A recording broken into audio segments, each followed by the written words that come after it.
یہ ہے کہ میرے ساتھ والوں کی کتاب اور مجھ سے اگلوں کی دلیل. بات یہ ہے کہ ان میں کہ اکثر لوگ حق کو نہیں جانتے، اسی وجہ سے وہ منہ موڑے ہوئے ہیں.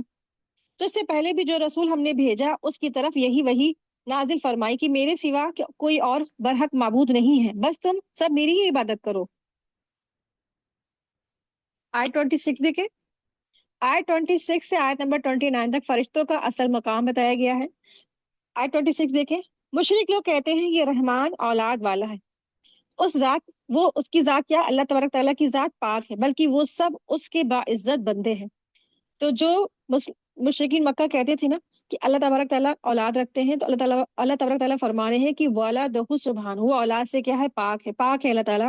اور جن کے بارے میں یہ اولاد کہتے ہیں وہ تو اللہ تعالیٰ کے کیا ہے؟ بندے ہیں، بندگی کرتے ہیں، عبادت کرتے ہیں نا. آیت نمبر 27 دیکھیں. کسی بات میں اللہ تعالیٰ پر پیشی دستی نہیں کرتے، بلکہ اس کے فرمان کاربند ہیں وہ. تو اس میں مشرکین کا رد ہے، ان کی باتوں کا رد ہے. جو فرشتوں کو اللہ کی بیٹیاں کہا کرتے تھے، فرمایا اللہ تبارک تعالیٰ نے وہ بیٹیاں نہیں ہیں، اس کے ذی عزت بندے ہیں، اس کی فرما برداری میں لگے ہوئے ہیں، اور ذرا سے بھی نہ وہ سستی کرتے، نہ وہ اللہ تعالیٰ کے بغیر کوئی بھی حکم کے خلاف کام کرتے ہیں. آیت 28 دیکھیں. وہ ان کے آگے پیچھے کے تمام امور سے واقف ہے، وہ کسی کی بھی سفارش نہیں کرتے باجز ان کے جن سے اللہ تعالیٰ خوش ہوں، اور وہ تو خود ہیبت الہی سے لرزا اور ترسا ہے. ان میں سے اگر کوئی بھی کہہ دے کہ اللہ کے سوا میں لائق عبادت ہوں تو ہم اسے دوزخ کی سزا دے.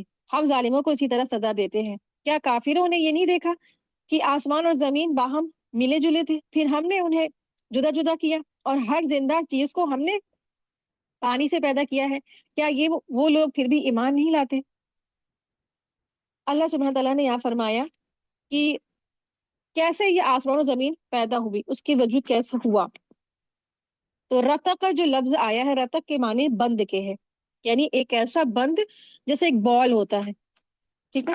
آپ نے دیکھا ہوگا جو پزلس والے بال ہوتے ہیں نا، پزلس والے بال جو جڑے ہوتا ہے، بالکل جڑا، اس کو جب بہت زور سے پھینک مارے تو کیا ہوتے ہیں؟ سارے پزلس الگ الگ ہو جاتے. تو اسی طرح سے دنیا، یہ پوری کائنات اسی طرح سے ایک بال سے تھی. اللہ تبارک تعالیٰ نے بہت بڑا سا ایک دھماکہ فرمایا. تو آج بھی جو سائنٹسٹ ہوتے ہیں وہ یہ کہتے ہیں نا، بگ بینگ تھیوری کی ہسٹری بتاتے ہیں، اس پوری کائنات وجود میں کیسے ایک بہت بڑا سا دھماکہ ہوا، اور یہ سب پہلے زمین اور آسمان اور یہ سب کچھ جتنی بھی چیزیں تھی یہ سب آپس میں ملے ہوئے تھے. جب بہت بڑا دھماکہ ہوا تو یہ سب چیزیں الگ الگ ہوئی، چھٹک گئی. اللہ سبحانہ تعالیٰ نے تو 1450 سال پہلے ہی قرآن کریم میں ایسی باتیں بتا دی جو آیات جو ہے نا اسٹرونومی سے ریلیٹڈ ہے، یعنی کہ ناسا سے ریلیٹڈ ہے، سائنٹسٹ سے ریلیٹڈ ہے. رتقہ کے معنی بند کے ہیں، یعنی بال کے ہیں، اور فتق کے معنی ہیں پھاڑنے کے، کھولنے کے ہیں، اور الگ الگ کرنے کے، یعنی آسمان اور زمین ابتدا امر میں باہم ملے ہوئے تھے اور ایک دوسرے کے ساتھ پیوست تھے. اللہ تبارک تعالیٰ نے ان کو ایک دوسرے سے الگ کیا، آسمان کو اوپر کر دیا اور جس سے بارشیں برستی ہے، اور زمین کو اپنی جگہ پر رہنے دیا تاہم وہ پیداوار کے قابل ہو گئی. یہاں سے یہ بھی پتہ چلتا ہے کہ اللہ سبحانہ تعالیٰ نے ہر چیز کی جو پیدائش کی ہے وہ پانی سے ہوئی ہے، ہر چیز پانی سے پیدا ہوئی ہے. آئے دیکھیں آیت نمبر 31. اور ہم نے زمین میں پہاڑ بنا دیے تاکہ وہ مخلوق کو ہلا نہ سکے، اور ہم نے اس میں کشادہ راہیں بنا دی تاکہ وہ راستہ حاصل کرے. آسمان کو محفوظ چھت بھی ہم نے بنا دیا، لیکن لوگ اس کی قدرت کے نمونے پر دھیان ہی نہیں دیتے ہیں. تو اللہ تعالیٰ کی آیات ہیں، بکھری پڑی ہیں، پھیلی پڑی ہیں. تو آسمان بھی کیا ہے؟ اللہ تعالیٰ کی نشانی ہے. ٹھیک ہے. آپ دیکھیں کہ ہر چیز کی ایک چھت ہوتی ہے. تو آپ نے دیکھا ہوگا ہم سب کے گھروں کی بھی ایک چھت ہے، لیکن ہماری گھروں کی چھت تو کسی پلرس یا کسی بغیر دیوار کے نہیں ہم ٹیک سکتے نا، اس کو کچھ نہ کچھ تو سپورٹ دینا ہی ہوگا، یا اوپر سے یا نیچے کی طرف سے. یا کوئی خیمہ ہے، یا کوئی قنات ہے، یا ٹینٹ ہے، یا گھر ہے، یا محل ہے، یا کوئی بھی چیز ہے، اس کے لیے جو چھت قائم ہوگی نا تو اس کے لیے ایک پلرس یا ایک اس کو ٹیکنے کے لیے کوئی چیز سپورٹ کی ضرورت ہوگی. لیکن اللہ سبحانہ تعالیٰ نے جس طرح ہم لوگ نے اپنے گھروں کی چھتیں بنائی ہے، اسی طرح سے اللہ تبارک تعالیٰ نے اس زمین کی بھی چھت بنائی ہے جو آسمان ہے. لیکن وہ جو آسمان ہے جو ایک چھت ہے، لیکن اللہ تبارک تعالیٰ نے ایسے اس کو تھامے ہوئے ہیں کہ وہ گرتی نہیں ہے بنا کسی سپورٹ کے، جو ہمیں دکھتا بھی نہیں ہے نا. تو یہ اللہ تعالیٰ کی قدرت کی بہت بڑی نشانی ہے. اگر انسان ایسی چیزوں پہ غور کر لے تو واقعی میں وہ جو ہے نا اللہ تعالیٰ کے آگے سر سجدے میں ہمیشہ زندگی بھر پڑا رہے گا، کبھی اللہ تعالیٰ کے ساتھ کسی کو شریک نہیں ٹھہرا سکتا ہے. تو اللہ تعالیٰ کی وحدانیت کی نشانی ہے، اللہ تعالیٰ کی توحید کی نشانی ہے. لیکن انسان ان سب چیزوں پہ غور نہیں کرتا ہے نا، بس وہ